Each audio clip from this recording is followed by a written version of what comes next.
Hey, welcome back to RC Audio Sports Weekly VOD podcast. We're joined again with Coach Robert Villafranca and Haley Wilson. We're going to discuss some volleyball, and we'll also discuss football, and then some shout-outs with some standouts from RC Audio Sports Eyes here.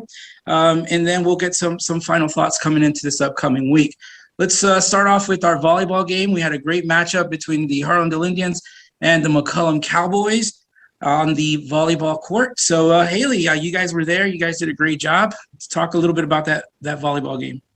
Yeah, Bobby, really exciting, 28, District 5A matchup, high stakes. The gym was packed. The place was super loud, and prepared for a pretty big battle with the Cowboys versus the Indians. Going into the match, the Cowboys were really dominating the district, but the Indians came out and posted a 3-0 sweep. Came out, won the first set 25-19, second set a little bit closer, 25-23, and then closed out the night with a 25-21 victory against the Cowboys. So they moved into a first place tie with McCollum in the district, which I'm sure is going to prove to make the next couple of weeks really interesting for all parties involved, but brought both the Cowboys and the Indians to a 7-1 district record.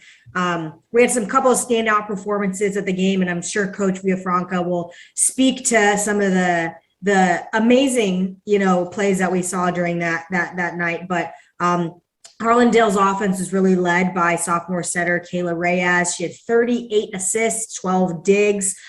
Senior libero Grace Pacheco also had 17 digs, 5 assists, but really it was a team effort. I think everyone put in excellent offense, excellent defense, and had some good performances by the Cowboys as well. But Coach, in my opinion, Harlandale pretty much dominated that whole game. Well, they really did on that Tuesday night. They were avenging a 2-3 in sets. They were avenging a loss in the first round to McCollum. And for McCollum, they really missed an opportunity to seal the deal on that district championship. Essentially, a victory by McCollum on Tuesday night would have given them a 2-game lead over Harlandale and Medina Valley, who's also in the race.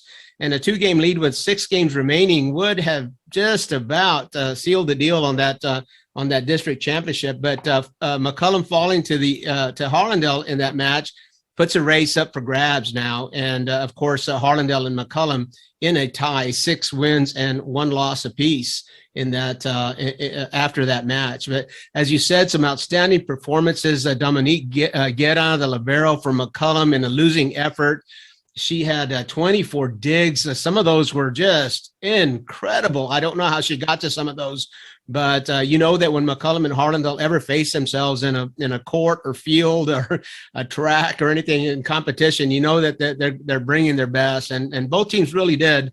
Harlandale was successful in the second round, so we're all tied up 6-1 in district play. And yes, I was going to say, we had outstanding performances across the board. I mean, like I said, the Cowboys came up a little short, but had also some good effort by Jessa Palmer and Rosalind Rodriguez from the Cowboys. I think they had 7 or 8 kills apiece to lead the team offensively there. So it's going to be interesting. It's going to be interesting next couple of weeks. Yeah, it was a great atmosphere. It was great to be there. That Harlandale gym just provides a great setting for that gym sport, whether it's basketball or volleyball in this case, but the sound, the cheers, the crowd, it was a packed house. So very exciting game. Moving on, Coach or Haley, either one of you want to take this one. What's next for both McCollum and for Harlandale? Well, I'll take that, Haley. McCollum has this Friday, they will be playing Medina Valley. And Medina Valley, Harlandale, McCollum, all in the race for the district championship, and McCollum having to come back from the loss on Tuesday. Medina Valley is on a 5-game winning streak, so psychology is going to play a big part in this. McCollum hosts that match, so that'll be in the friendly confines of the Dennis R. Smith Gymnasium for McCollum Cowboy fans. McCollum beat Medina Valley in the first round. They're hoping to make it a series sweep. Medina Valley, in order to stay in the race, Medina Valley has McCullum Friday, Harlandale on Tuesday, and really to stay in the race, Medina Valley has to win both of those matches. If Medina Valley drops one of them, they are basically ceding the championship race to Harlandale and McCullum. It'll be one of those two. It'll be maybe not mathematically, but practically speaking, it will be a gap that's almost insurmountable for the Panthers if they cannot pull off wins against McCullum Friday and Harlandale on Tuesday. And Yeah. Haley for Harlandale. Yeah, Harlandale, I believe they are playing, Harlandale might be playing Medina Valley as well coming up. I believe Eagle Pass might be Oh, Eagle next. Pass and then Medina Valley.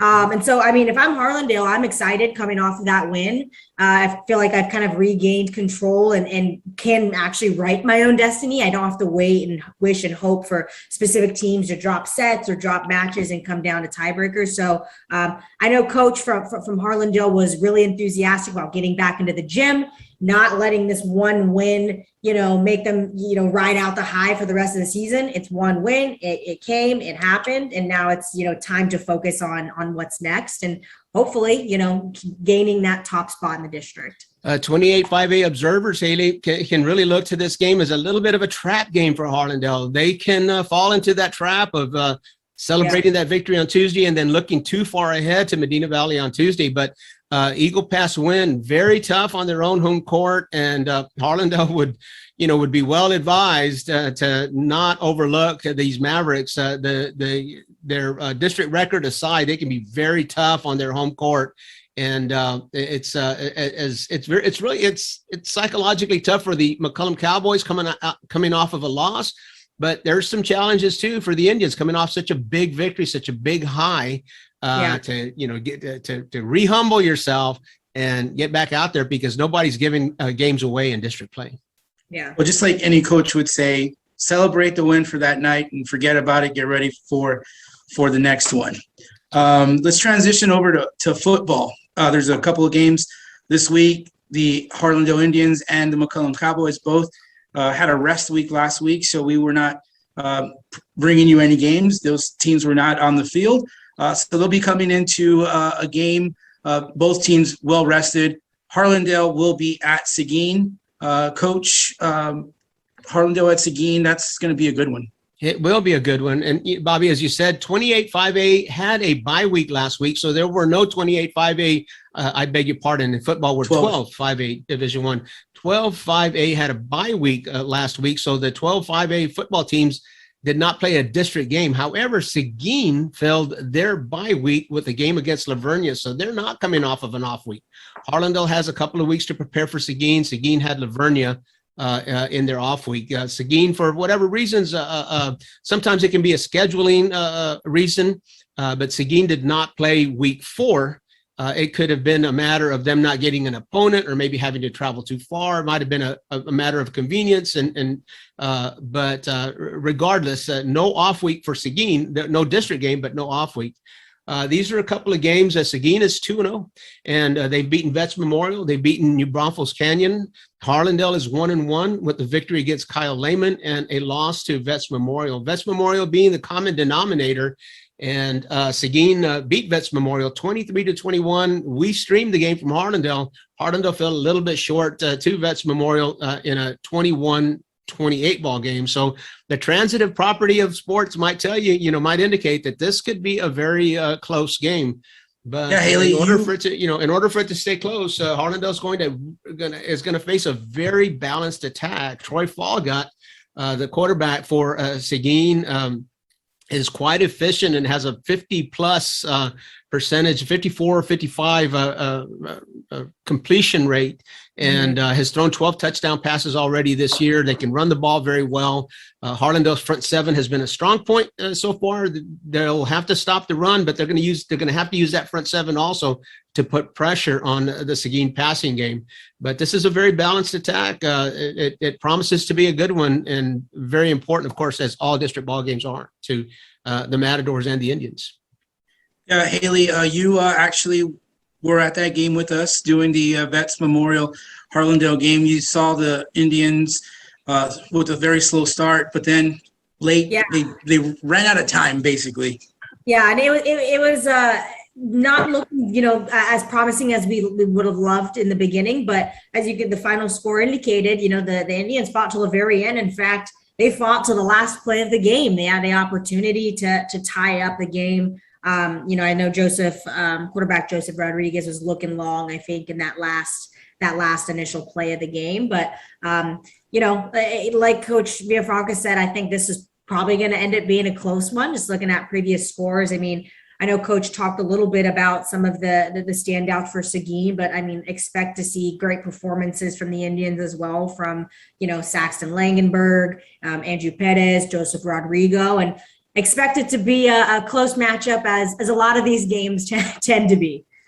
A great point. A great point, Haley. Saxton Langenberg was missed a couple of games due to hampered a little bit by injury, but he came back in Vets Memorial and proved to be a big factor in that ball game. So I'm sure the Indians are glad to have him back on the field.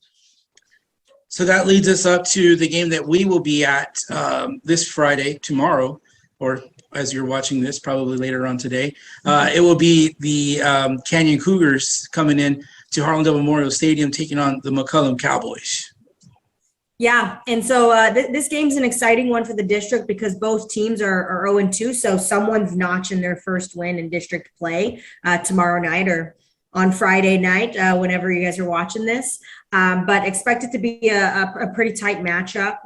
Canyon lost to Seguin 28-21 last week, so not a big loss, a pretty close game. And so excited to see how this one shakes out. And see, who's emerging with their first district win. 0-2, you're right. 0-2, both teams 0-2 going into this ball game. And a rule of thumb that works pretty universally. You've got an 8-team district.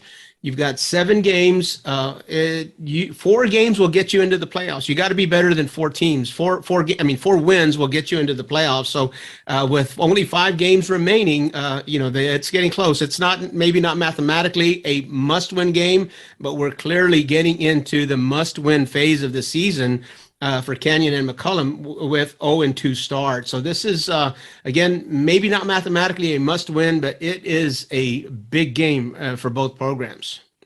Yeah, such a big game. I hope that, and I do anticipate a good crowd coming in for McCollum as they are the home team. So home field advantage could play a factor in this game.